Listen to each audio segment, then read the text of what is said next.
April 16, 17, 18 అమావాస్య అంటే గురువారం నాడు ఏదైతే రాత్రి 8 గంటల నుంచి మరి తర్వాత శుక్రవారం నాడు సాయంకాలం 5 గంటల వరకు అంటే 16వ తారీఖు రాత్రి 8 నుంచి మరి శుక్రవారం నాడు 17వ తారీఖు సాయంకాలం 5:37 వరకు ఈ అమావాస్య ఉండటం అనేది ఉంటుంది. అయితే ఈ అమావాస్య కన్నా కూడా మనకి ముఖ్యంగా ఇప్పుడుండే గ్రహస్థితి ఏదైతే ఉందో 3 గ్రహాలు మీనరాశిలోను మరో 3 గ్రహాలు మేషరాశిలోను సంచరించడం వల్ల కొంతమందికి మరి మోదంగాను మరి కొంతమందికి ఖేదంగాను ఉండే పరిస్థితి ఉంటుంది. మరి మురిపం ఎవరికి ముప్పు ఎవరికి అనేది కనుక చూసుకున్నట్టయితే ప్రస్తుతం మరి ఏదైనప్పటికీ కూడా మనం గత వీడియోలో చెప్పుకున్నాం ఎవరికి ఎక్కువగా శుభ ఫలితాలు ఉన్నాయి, ఎవరికైతే అసాధారణ శుభ ఫలితాలు ఉన్నాయి, మరి సాధారణ శుభ ఫలితాలు ఉన్నాయి. ఇలాంటివన్నీ కూడా మనం ఇంతకుముందు వీడియోలో తెలుసుకున్నాం. అయితే ఇప్పుడున్న ఏదైతే ఈ 3 రోజుల గ్రహస్థితి లేదా ఈ అమావాస్య ఏదైతే ఈ చైత్ర అమావాస్య ఉందో బాగా ఇబ్బంది పెట్టే రాశులు ఎవరికి అనేది కనుక చూసుకున్నట్టయితే కనుక ఇప్పుడు నేను చెప్పబోయే ఈ 3 రాశుల వారు కూడా ఎక్కువ జాగ్రత్తగా ఉండవలసిన అవసరమైతే ఉంటుంది. మరి వారికి ఏ రకంగా ఎక్కువ కష్టాలు ఉన్నాయి, ఏ రకంగా కన్నీళ్ళు ఉన్నాయి, ఏ రకంగా జాగ్రత్త పడాలి ఇత్యాది విషయాలన్నీ కూడా మనం తెలుసుకుందాం. ఆయా రాశులు ఏంటి అనేది మొదట కనుక చూసుకున్నట్టయితే కనుక కన్యారాశికి మరి సప్తమంలోను అష్టమంలోను ప్రస్తుతం ఈ 3 రోజులు కూడా వివిధ గ్రహాలు సంచరించడం అనేది జరుగుతుంది. తర్వాత వచ్చేప్పటికి వృశ్చిక రాశికి వచ్చేప్పటికి కనుక ఎక్కువగా మరి పంచమంలోను షష్టమంలోను సంచరించడం అనేది జరుగుతుంది. తర్వాత ధనుర్రాశి వచ్చేప్పటికి చతుర్థంలోను పంచమంలోను సంచరించడం అనేది జరుగుతుంది. కనుక కన్యారాశి తర్వాత మరి వచ్చేప్పటికి ధనుర్రాశి వృశ్చిక రాశి ఈ 3 రాశుల వాళ్ళు కూడా కొంత ఎక్కువ అనుకోని ఇబ్బందులు పడడానికి అవకాశాలు ఎక్కువగా కనిపిస్తున్నాయి.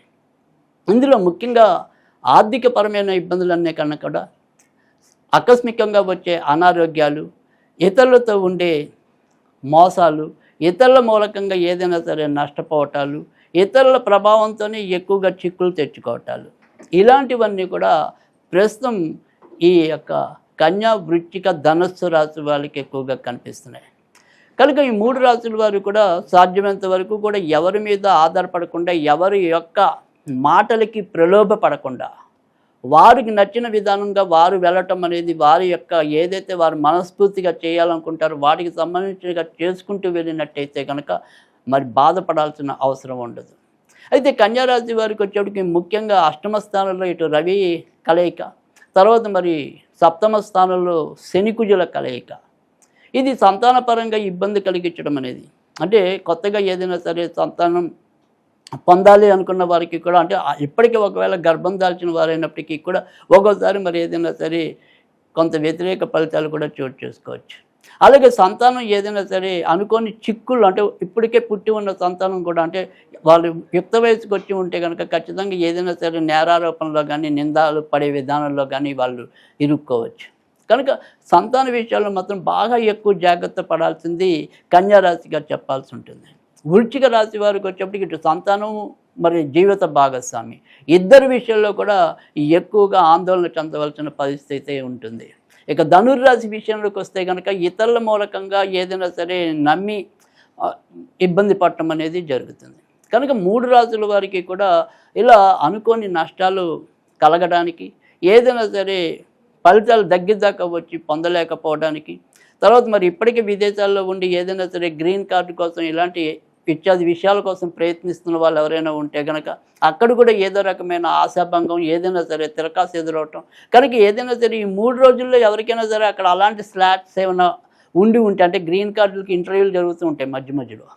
సో అలాంటివి ఏమైనా సరే ఈ 3 రోజుల్లో సాధ్యమైనంత వరకు లేకుండా చూసుకోవటం అనేది ఉత్తమం. ముఖ్యంగా 19వ తారీఖు తర్వాత నుంచి క్రమంగా కొంత మంచి పెరగడానికి కన్యారాశి వారికి అవకాశం ఎక్కువగా ఉంటుంది. అలాగే ధనుర్రాశి వారికి కూడా అవకాశం ఎక్కువగా ఉంటుంది.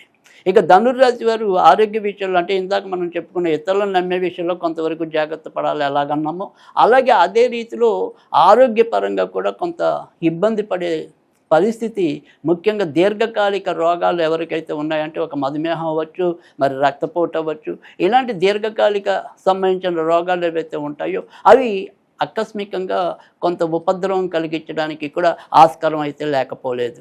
ఇక వృశ్చిక రాశి వారు ముఖ్యంగా ఏదైనా సరే షేర్ మార్కెట్లు, స్పెక్యులేషన్స్ ఇలాంటి వాటి జోలికి వెళ్తే కనుక ఎక్కువగా నష్టపోయే పరిస్థితి ఉంటుంది.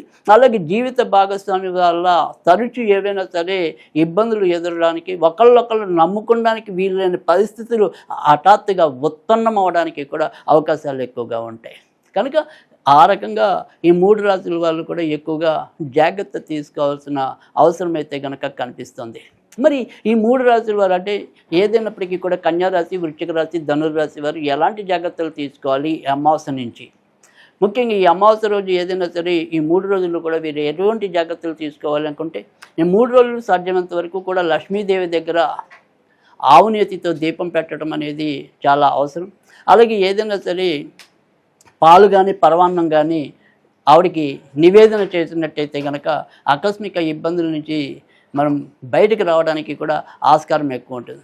కనుక ఈ రకమైన జాగ్రత్తలు తీసుకున్నట్టయితే కనుక ఈ అమావాస్య వీరికి చీకటి కాకుండా ఖచ్చితంగా పుణ్యమే అవుతుంది. కనుక ఈ రకమైన జాగ్రత్తలు తీసుకోవటం అనేది చాలా అవసరం.